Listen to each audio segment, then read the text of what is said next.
Hello guys, and welcome back to MS Tech Tutorials. And in today's video I'm going to be showing us how you can test your mic, like the quality, if how loud it is, etc. from Valorant itself. You know, it's much easier to do this from Valorant itself instead of just going to the PS5 settings, you know, going all the way to the, you know, mic section, whatever. It's so much easier to do from Valorant itself, and it's more accurate as well. And let's get started. So all you're gonna do is go to settings. From settings, you're gonna go to audio, and then from audio, you're gonna scroll down to where it says voice chat.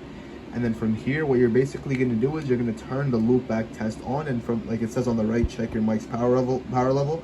So once you basically turn this on and you unmute your mic, you'll notice that, I'm pretty sure it's this bar right here. It'll go up. Obviously you can hear your voice as well, so it doesn't really matter about the bar, but yeah, it will basically, you know, play back whatever you're saying, and it's much more accurate too, because that's what the other people will actually hear.